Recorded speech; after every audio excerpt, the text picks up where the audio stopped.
everyone. Welcome to another Wednesday, which means it's another episode of Coffee Break. My name is Shai, and today we have a very interesting topic to talk about for those people who are planning to get married anytime soon, or for those who canceled their wedding plans. I don't know. Yeah, we're gonna get into those details later on, but right now, let me just encourage everyone to please share this video rather to your friends, or even tag them to let them also join in on the conversation. And again, for those who are planning to get married sometime soon, maybe you want to also tag your partner here. I don't know. But speaking of partners, I don't really feel I'm qualified to talk about marriage by myself. So let me bring in some reinforcement. Please welcome DJs Nick and Chloe. Hey guys. Hey everybody. Hey Shai. Hey Chloe. Hey Nick. Hi, Shai. Hi, Shai. Chloe. Hi, Nick. Hello, Yes, hello. I was telling everyone earlier that I feel Chloe will be our to-go-to person. Oh, yeah, I What's up heard. with marriage, but actually, I think a lot of people would really still relate to this when it comes to having big plans that were maybe canceled or plans that were postponed due to the pandemic. But for this topic in particular, we're going to be talking about marriage. So, as wedding hosts for the both of you, this is a question for the both of you. As wedding hosts, what do you miss about weddings from before COVID? You know what I mean? Like, what are the things that are new or different now that COVID is here with the weddings you've been seeing recently? Whether you've been hosting it or not, yung mga nakikita nyo lang, what can you compare? I think Nick can answer this first kasi siya talaga ng maraming weddings. Edi ikaw na. Go ahead. Yeah, I've hosted a couple, and actually before this, I was talking to a couple because they've been rescheduling their marriage for parang 3 times na ata since last year. So Ano natuloy? matutuloy sa 2022. Kasi Ang tagal. Sana matuloy na. Some couples they push through pero some they really want it okay. They're still hoping that the ceremony will be a lot more fun. Siguro yun yung nami- because it's really different. Like, I've hosted a couple of weddings during GCQ. Allowed naman siya. But there are so many restrictions, and you just feel, you know that there's still love, and yun naman yung mas importante, di ba? At the end of the day, that they will love each other no matter what. Pero syempre, it's once in a lifetime. So, not being able to interact with your guests, it's kind of sad and awkward at the same time. So, yeah. Yung hugs, I believe that's Yung beso. that I miss seeing, in families and friends.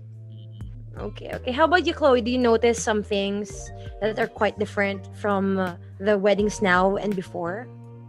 Well, I haven't hosted a virtual wedding ceremony or wedding reception since the pandemic. So, medyo tahimik ang hosting life ko ngayon. Actually, wala pa ako nako-host na any virtual event. Pero I must admit, sa lahat ng events talaga that I do, it's really weddings that I really, really, really love. In fact, before the lockdown, my last event was a wedding. So, happy anniversary nga pala. First year anniversary na ni Richard and May Osal. So, yeah.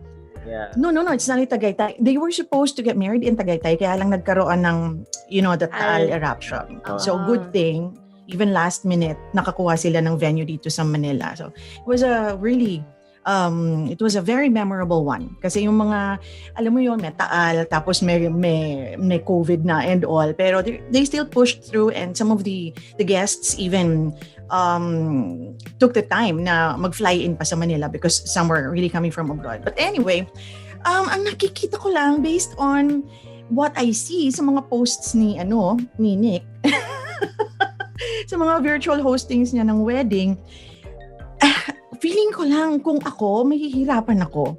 Because, sabi ko nga, weddings are my favorite. And it's the time that lang I feel so glamorous and all. Plus the fact na the food and all. And it's really so much fun. And parang feeling ko, paano ko aayusin yung mukha ko? Kung nakamask pa rin ako.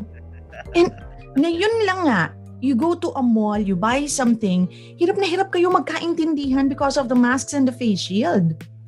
Diba? So I think that's one of those, it's one of those things that I notice sa mga hostings ni Nick. Parang it's really going to take a lot of effort pag nag-host ka ng wedding ngayon. Plus the fact na konti ang guests mo. And you're not sure kung yung mga inimbita mo darating because of the scare nga. Yeah. Diba? Alam nga naman padala mo yung handa mo sa kanila. Some Pa-deliver mo. couples did that. It's interesting. I think so. Diba? May mga Logistics-wise. Paano? Yeah. May nagpadala ng food, parang they didn't have any reception. So it was just a church. And then, nagpadala lang sila ng food sa friends. So, I don't know. That's interesting. Virtual ba kasi yung wedding? So like, Naka-Facebook was it Live. Skype also or Zoomed or something? Facebook It Live. was via Facebook Live. It was church wedding. Okay, kaya. So they must have had a very strong internet, no? Oo. True. Diba? Ang struggle. Okay, which goes to this next question. Nick, alam naman natin na, we were dubbed, the millennial generation was dubbed the poor generation. For obvious reasons. We cannot afford our own house, we cannot afford a car, etc., etc. You know, things are tougher for millennials. I mean, I'm not discrediting the struggles of the other generations before or after the millennials. But, I think we were the peak of kawawa. So, my question is, as millennials, do you think that this is the perfect time to get married with regards to, I think, finances maybe? What do you think about that, Nick? I'm very serious about this because I've seen many friends who got married a bit early. And while it's true na talaga naman they really worked hard para mataguyod yung family nila, when I talk to them, like some of them I talked to recently, hindi naman siguro regret. Because they didn't use it. Of course, I didn't want them to say it too because it's bad to have regrets. Pero alam mo na part of them wishes na they could have saved. Sana hindi na lang.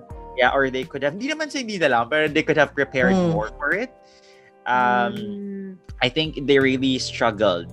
Pero it's good that both, at least sa mga friends ko, both of them are working.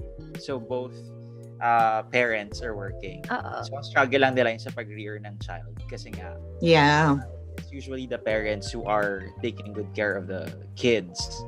So I'm not sure kung, if that's okay with others. Pero for me kasi, I want to be hands-on sana as much as possible. And it's difficult if I don't have my finances in check. Diba? If I have kids already. So yun. Okay, so for you, you're saying na kapag hindi pa kayo financially handa, whatever generation you're at, wag muna. To raise a child, o kung hindi ko pa rin handang erase yung sarili ko, hindi pa rin. Wag muna. Okay.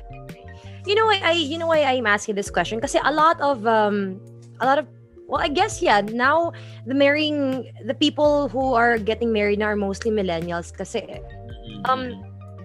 kasi parang feel ko na they want to get married now with the excuse na sorry, instead of saying na wala kaming pera para invite kayong lahat, it's more like we can't invite everyone right now kasi pandemic, hindi daw pwede maraming tayo. So sorry I mean, afford naman namin. You know, we can spend so much for everyone, for 200 people. But, pandemic, guys, so sorry, 50 lang ma-invite namin.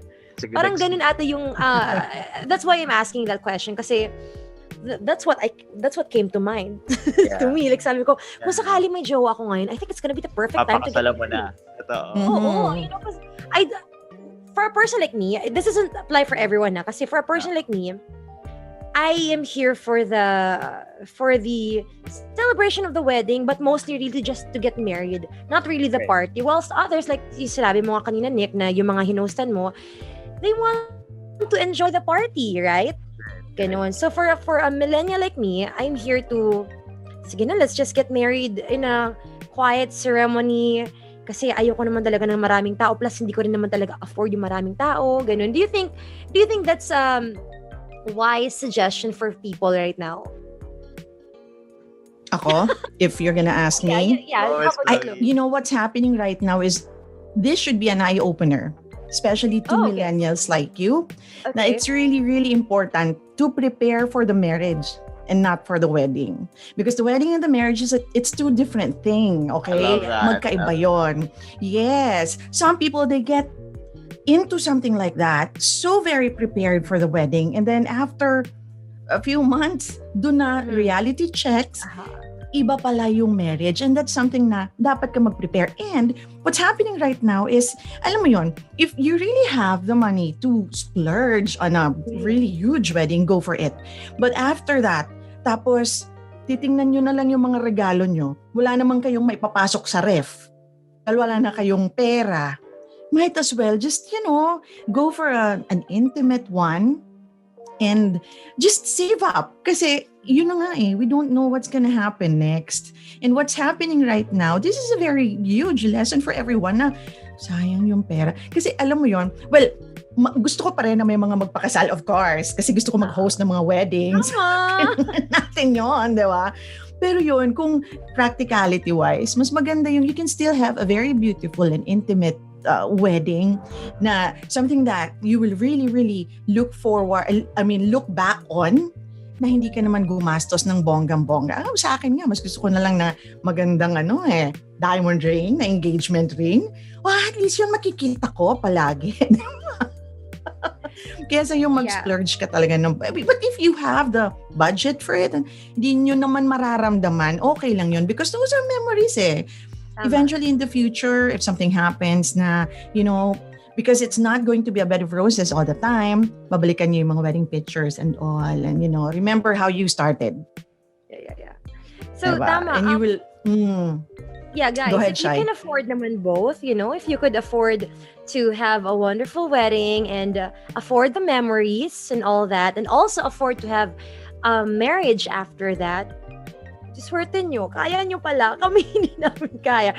So go for it, right? Pero yeah, that's why I'm asking these questions now kasi, I don't think all millennials could afford it. Kaya okay rin yung suggestion ni Chloe na, if you could just rather save up those money that you've earned for your marriage, lalo na nga ngayon yung pandemic nga, it was really an eye-opener for us. Nick, do you have some thoughts? True. May I share something? Yeah, because Yes, go ahead. Go ahead, Nick. Go ahead. I don't think my sister is watching, but if she is, she would get mad at me. Pero kasi sobrang kinausap niya ako, parang Tagging your siguro sister a few right weeks- now. Yeah, a few weeks ago, parang sinabihan daw yung ex niya. Because I think they're talking again. Na parang, pero they're kind of in a ano naman, they're friends, ganyan. Parang sabi niya, kung hindi tayo nag-break, ngayon na ako magpapakasal sa'yo, something like that. Kasi, ayaw ng sister ko talaga ng big, grand wedding. As simple as possible, very intimate. Kasi hindi lang din naman sa gastos. Of course, that's important, yung gastos kasi. Pero yung pressure kasi ng family, usually, di ba?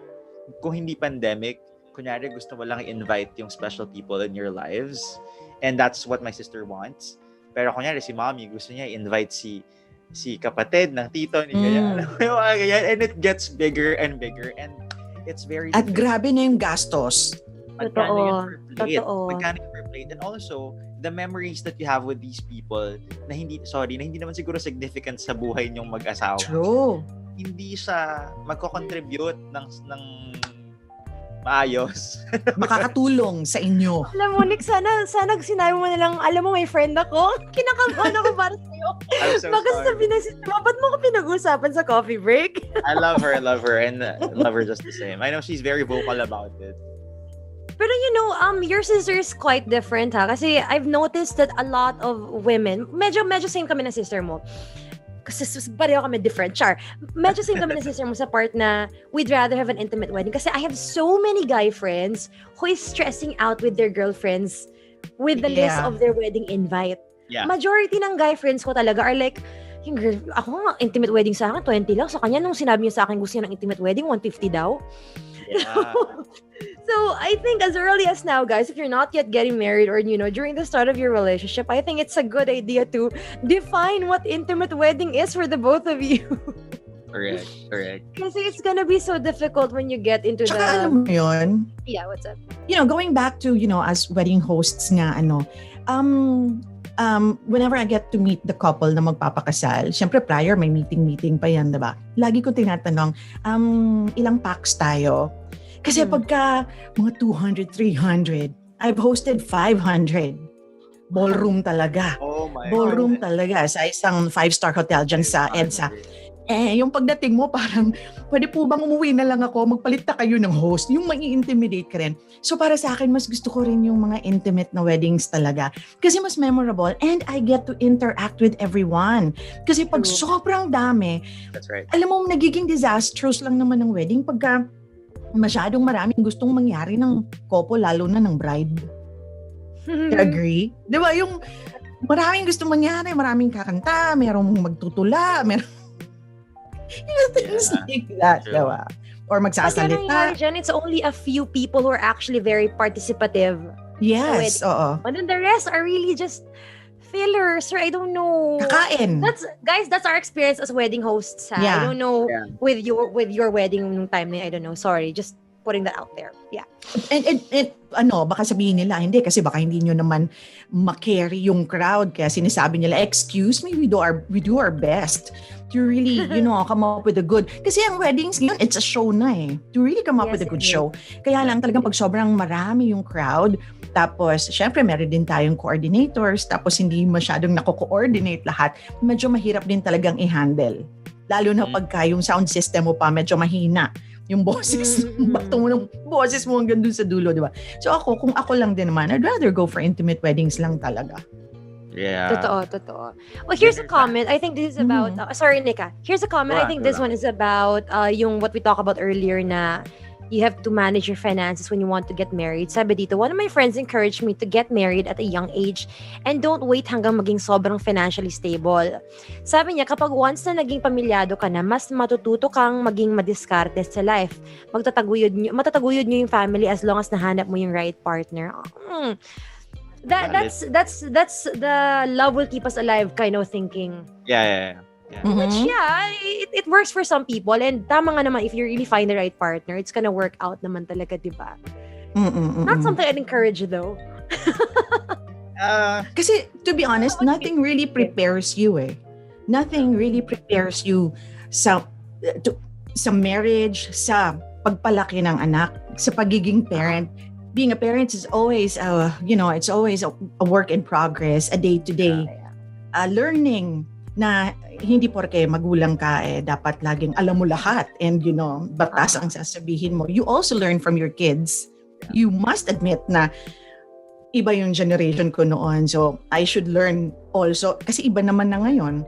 Things that parents do before, hindi na pwedeng gawin yan ngayon dahil iba na yung generation nga ngayon, diba? So nothing really prepares you for something like that. So it's something na kasi if you're going to wait na maging stable ka, financially stable ka, I don't think it's gonna happen. Yeah. Super financially stable ka. Talagang it's going to be something na a big leap on your part and just cross the bridge when you get there. But the most important thing is buo ang loob mo pag pumasok ka doon and for a fact that you're gonna do everything to feed your kids, to put food on the table, to take care of your family. Yun lang naman ang importante. I think yung panindigan mo talaga yung decision. So, Nick, you're saying something? No, yung buo yung loob, I think doon ako mag-agree. Kasi kung hindi buo yung loob mo, don't jump. Alam mo yung pababalian ka. Diba? Like, ganun din naman sa pool, diba? Yung mga tinutulak or yung mga tumatalon ng hindi sila buo yung loob, usually yun yung mga nai-injure. Kala mo lalim.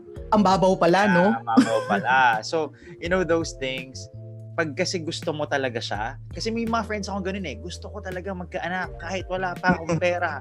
Yeah. But if you think that you would have to take half-hearted ka, ayun.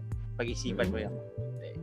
Same thing, I think we talked about this before about, buying stuff, buying a house, buying a car, whatever, na parang, yun nga, we have this few friends na parang, they just bought the house, they just got the loan for the house because they know they really wanted to have it, they just got the loan for the car because they know they really need it. So when they finally got it, pinanindigan nila, like talagang they made the effort to work hard to pay for that loan, etc. Diba? So I guess, same with marriage. I mean, for a person like me though, I'm the type of person rin kasi who's like, not until I feel like I have something in the bank ready and then sige, let's do this. Parang ganun. Medyo lagi gusto ko may safety net ako. That's me. So, you Tama guys, yun. whichever side of it you are, basta just make sure na panindigan mo kung ano man yung maging decision mo. Whether you have a safety net, you have your bank account ready just in case, or whether you will believe the eagles that love will keep us alive. Fine. Go ahead.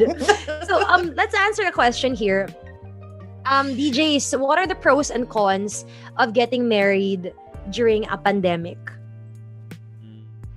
Ako pro ko, onti lang imbitahin mo. But the thing is, not everybody wants that eh. It really depends on what you want. And if you're the type of person who wants an intimate wedding, then this is really the time to get into a intimate wedding. Yeah, gawin mo pang breakfast. Oo, sunrise. Diba? Ang darating lang talaga yung gustong pumunta. Diba? If I'm gonna get married, if I'm gonna get married again, lagi talagang iisip ko yan because eto yan, kung ako, bohemian na theme, para mukha akong luka-luka. O diba? Kaso syempre, tumaba na ako. So mag-ano na lang ako, breakfast, sunrise wedding. Kasi alam ko na ang pupunta talagang gustong mag-attend ng kasal ko. Yeah. And breakfast din, yung handa ko, effort talaga. O di mas makakatipid ka pa, di ba? Pros and cons, tama. Mas matipid. What are the pros and cons for you? Inisip ko nga kung ano yung con. Feeling ko yun lang. Wala lang masyadong Walang choice. masyado. Kasi di ba nag-best man ako for my cousin recently. So, yun lang yung na-feel ko. Anyway, medyo balikan ko lang ng konti yung sinabi yung kanina na ang hirap kasi wala masyadong choices. So, imbes na makatipid ka, pwede rin kasi maging con na mas gumastos ka. Kasi walang magki-cater na lugar na gusto mo. Kunyari gusto mo yung mas mura doon. Hindi sila mag-a-accept kasi you need a bigger space for people to be in. So, pwede rin maging con yun, yung pagiging walang choice mo masyado when it comes to the venue. Ayan. Yeah. Ako ganito. Ito, suggestion ko lang kung talagang gusto nyong magpakasal na kayo ngayon. Intimate lang or kahit kayo lang, magpakasal kayo. And then after the pandemic, 1, 2, 3 years after, 5 years after, mag-renewal of vows kayo. Kasi feeling ko mas masaya yun. Diba? O pwede nyo naman kasing i-redo eh. Diba? Inisip ko sa akin, gusto ko ng ganun. Ako, actually, a lot of influencers has done that. There are a few influencers I follow on TikTok na sabi nila that's what they did daw recently kasi nga they had the plan to really get married in 2020. Like that was the feng shui year, that was the hula year, etc. Na 2020 was their year. Pabilog yung dulo. Something like that, I guess. Sorry, hindi ako believer ng ganyan. But anyway, so a lot of them got married in civil lang and then they just had a small dinner with family, ganun. And then they intend to use the wedding budget properly na when the pandemic is over. They'd actually really invite their friends for the church wedding and reception, ganun, di ba? Ako talaga sa sobrang tipid ko siguro. Ewan ko ba, like gusto ko one time, what's the term? One time, big time. Parang ganun. So hindi ko alam kapag gusto ko mag-party ulit or I don't know. That is a good idea though na be low-key when you want to get married now during the pandemic and then just splurge when everything is A-okay. Yeah. Tapos nakapag 1-2 years na kayo. At least, di ba, parang medyo, ano ba, what do you call it? Parang medyo may strength na yung relationship nyo na we've made it to 2 years. Kasi the first 2 years daw, yun daw yung pinaka-grabe sa bagong kasal. Sabi lang nila. I don't know. Siguro yung mga yung adjustments and all. Yeah. Gusto ko rin yun at least kung sakali masabi mo na kung sakaling it didn't work out after 2 years. Ay nako, buti hindi ako gumastos ng marami ng wedding namin. True. Or if not, this is so worth it. This is worth celebrating. Keme-keme. Oh, ganon. It's something that I will do over and over again. Oh, ganon ang mga team mo, di ba? Oo. Wait, here's a question. How much does a wedding typically cost nga ba for them to compare then and now? Alam mo, I don't know anymore. I don't know. Basta sabi ng kaibigan kong wedding coordinator, may sinasabi siya lagi yan na everything is possible is if the budget is unlimited. Siyempre, unlimited. Diba? Gusto mong may circus? Pwede. Gusto mong imbitahan ng True Faith para mag-perform sa wedding mo? Pwede, diba? I'm gonna give you a range, a figure. No, okay, sige. 350 yata, no? Yun, nasa 300 to 500 days. Can you imagine? Sabi ko, one day. Yeah. Tapos meron pa yan mga on top na biglang habol. Kasi dagdag yung guest. Yung mga ganon. Ay, naku, RSVP talaga ako kung sakaling kakasal na ako. Diba? You're going to spend, so you might as well spend it sa mga tao na talagang importante sa'yo. Alam mo yun? True. Diba? Pero syempre gusto pa rin namin magpakasal kayo. Kasi magagaling kaming wedding hosts. Nick, kasi nga sabi ko ba gawa na tayo ng pact. If we're not yet married by the age of 30, ganun, pakasal na tayong dalawa. Sige na. Kayong dalawa na lang. 30. Shoo mo nang sabihin totoong edad natin. Sabi natin, we're still 27. Ano ka ba? Yeah, to take the leap.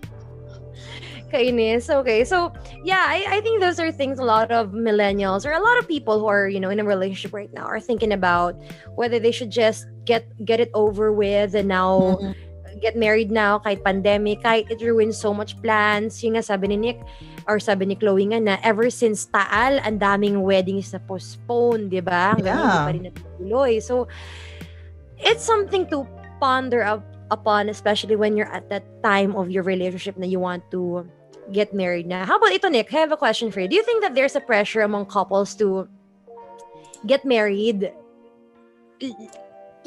for being together for a long time already? Nako, ang dami. In fact, I have a friend. In weddings, diba, you have the garter and the bouquet. Mm-hmm. I felt bad for her because we, as friends, we know that she doesn't want to get married just yet. She wants to enjoy her career first. Yeah, but because they've been together for about 10 years. Kasi parang school days pa sila na. Parang may pressure talaga na parang siya na yung next in line. Na dapat magpakasal na rin. Yeah, or parang ako, kasi yung pinsan ko, kinasal na, ako na yung next in line sa aming magpipinsan. There's pressure. Pero would you succumb to the pressure of it? Depends entirely on you.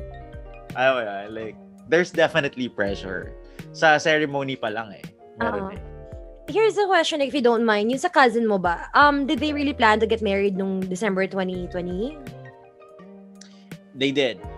Okay, so it was part of the plan naman talaga. Okay. Oo, pero na-cancel. They planned it before the pandemic Okay. Oo, na-move na lang siya na-move. Pero yun nga, yung friend na nakuha ng bouquet, parang hindi pa siya okay, but she's being pressured. Kasi kailangan Alam mo yun, gano'n naman dahil kailangan may ikasal na, alam mo yun. So, grabe! Do you think she can use the pandemic as a reason not to get married? Yeah. Do you think anybody actually do you think anybody could use that reason to not get married? Yet? Yeah. Yeah, and it's sad if you're going to make that excuse. I mean, really now? For the people who want you to be married, siguro or okay lang.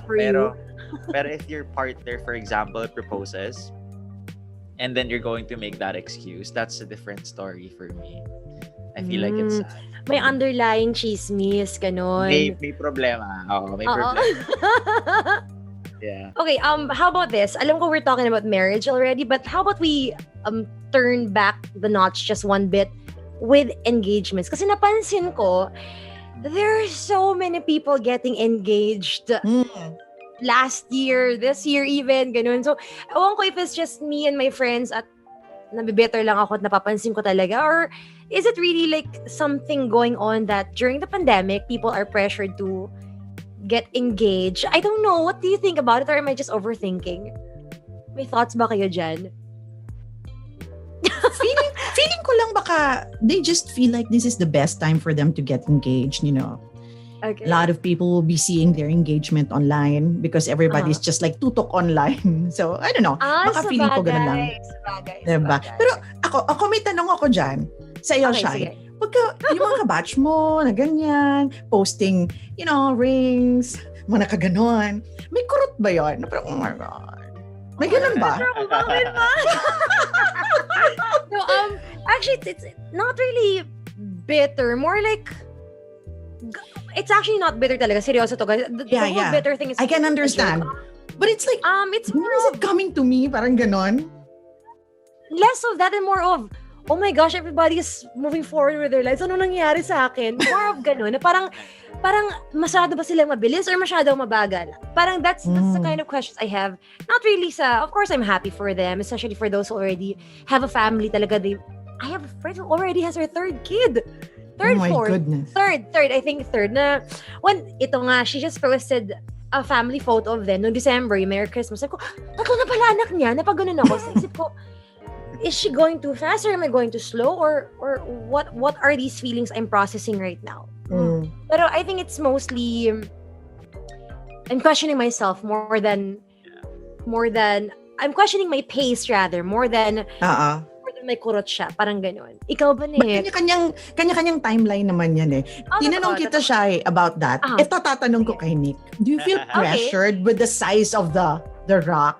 Yeah. Do you feel like, oh my gosh, malaki yung, ganung bagay ba? Nape-pressure ba yung mga lalaki to come up with a bigger, Like, remember our conversations inside the booth? Tinatanong ko kung magkano yung diamond mo or that something. That guy who comes by.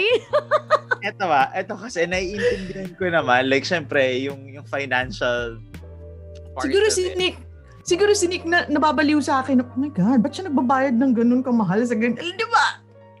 Pinapawisan na ako pag nalalaman ko yung presyo, ganyan. It's pressure, but parang more than that. Parang yung pinag-usapan natin kanina. Feeling ko, mas may pressure ako na maging matino at ay maging maayos para dun sa partner ko. Tama naman. Corny, umiiwas. It's so cliche. Masyadong cliche. Ano yan, baka bigyan kita ng plastic ring, pero alam mong mamahalin kita ng buong buo. Alam mo yan. Uso naman ngayon eh. Bigyan mo na lang ng birthstone. Hindi ko lang alam kung birthstone niya o birthstone mo dapat. Kasi yung iba ganun, diba? Mas matipid yun. Tip from me. Wait, let me use a cubic zirconia. Yan. Cubic zirconia actually apparently is like a very good replacement for daw, ganun. Paano kung yung babae ang gusto niya talaga the real thing? Bato sa iyo yung cubic zirconia. Ngayon ko magagamit yung excuse yung pandemic. Baby. Nakalusot siya. Things are rough. Job is difficult. Paano na kapag by the time you propose to me, I stay to your girlfriend pala, hindi na pandemic. Dito na nagpapasok yung we're still recovering from the pandemic. Right. Dito na papasok yung kausapin mo na ng heart to heart yung nanay mo. Baka naman may Tiffany ring ka dyan para ang dating heirloom. Bakit pwede kang imanat sa akin? Mga ganun din pinamana ng lola. Maganda yun. That's good. Ayos to. Yeah. Tipid. Oo. Tsaka mas magaganda kaya yung mga bato noon. Tsaka yung mga setting. Mas magaganda yung mga vintage. Tsaka usong-uso vintage, di ba? Yung kay Heart Evangelista. Very timeless. Totoo yan. No to our future partners. No to you, Nick, ha? Mas vintage. Pero hindi ko sa papapost. Sabihin ko na lang, that's just social media. Pero this is true. I mean, I'm not BSing you. I mean, it's just social media. I believe behind the scenes, there may be. So we'd rather have a good relationship with plastic rings. I believe that, you don't have to post it so that you can prove it. Yeah. True. Diba? True. I mean, I've come to there was a point in my life when I just get annoyed with everyone posting everything about their life. But I think I've come to terms with the idea that if it makes people happy, if kasi especially during the pandemic, I realized talaga na a lot of people post their thoughts, post their relationship online because that's their love language. Yun, ganun. Yeah. Hopefully. Sorry? Hopefully. Hopefully that's the reason because love language nila yun. Oo. So yeah, I think if you guys want to post it, if you want to flood our timelines with it, it's fine. And for the people who get annoyed, it's just easy to unfollow or to just unfollow ha, not unfriend. Parang gano'n naman. If it's really annoying Or to you, hide. hide. Ganun na lang. Wag na nating basagin ng trip ng iba. So, Nick ha, kung magpo-post yung maging girlfriend mo, huwag ka na mainis. Love language niya yun. Anyway, here's my final question before we wrap things up. Pandemic, do you think that it's a good time to have a wedding? Just to wrap things up, do you think it's a good time to have a wedding during the pandemic, to settle down during the pandemic? Yay or nay? I'll go first. Yeah, go ahead. If you're ready for it, then by all means, go ahead and get married. Depende yon sa pakiramdam mo kung gusto mo na talaga. Whether it's a pandemic or it's not a pandemic, kung gusto mo na magpakasal, gusto mo na mag-asawa, you want to be with that person 24/7, go ahead. Pero if there's a single strand in your hair telling you na, oops, sandali, don't do it. Yun lang. Nick. Isa lang. Isang hibla ng buhok mo. Oh. Ako din, pandemic or not, when you're ready, go for it. Feeling ko lang maraming gusto mag-propose or magpakasal ngayong pandemic because they got to know their partners better. And I think that's important, right? For you to get to know who you're marrying. Diba? The people around the person you're marrying, that's also very important. And ngayon nga na we're all encouraged to stay at home, mas na-amplify yung need for communication. So if it's difficult for you to communicate with your partner or with people around your partner, then parang magkakaroon ka na ng preview of what it's going to be like. But if things are running smoothly or you think you can work it out, whatever happens, then go for it. Go for it. Okay. Ganun din. Parang sinabi din na Miss Chloe, when you're ready, go for it. When you have doubts, don't go for it just yet. Kung isang buhok na yun, Ako, yes, think of what kind of, kasi we're talking about our budget and maybe the pandemic is a good time if you want to save or whatever, pero not really. When you think about it, you're not really saving much kasi nga, ang dami mo pa rin kailangan i-adjust with your budget because of the pandemic, right? Pero I'll just make you ask yourself, for those who are thinking about it, ask yourself, what kind of a wedding do you really want? Do you want to have a wedding that's intimate? Then I think now is the perfect time. But if you want to have that dream wedding talaga, and like it's sort of leaning towards your non-negotiables, and parang it's a once in a lifetime thing, and I want to make sure that it's perfect. If it's something that you really want to be that way, your fairy tale wedding, then by all means postpone it. Kasi if you're gonna have that wedding now with all the restrictions, baka you're just going to be better about it after a few years when you're looking back. It's not gonna be a happy memory for you if those things are important to you. Diba? Kasi of course, our wedding is supposed to be something so memorable, such a happy moment to look back to, lalo na pag you're both at each other's throats. Yes. And then the one thing you have to look back to is your wedding, and it's not a happy memory for you. So, wag na lang muna. Think about what you want in a wedding and not a marriage. Think of what you want in a wedding. And if you think that you could get that in the middle of the pandemic, then by all means, don't forget to get one of us or the three of us as your host. Sort of plugging right there. But yeah, if kaya naman, go for it. If not, then wait na lang. Yun na lang. Yeah. But finally, just don't forget to get one or the three of us as your hosts for the wedding. We do weddings, we do baptism, we do debuts. What else do we do, guys? Gusto nyo sa intro si Shai, pagdating sa dinner si Nick, sa ending sa games ako. Bahala kayo. Bahala na kayo, guys. Laki ng budget, di ba? Gusto nyo ng plug bigla.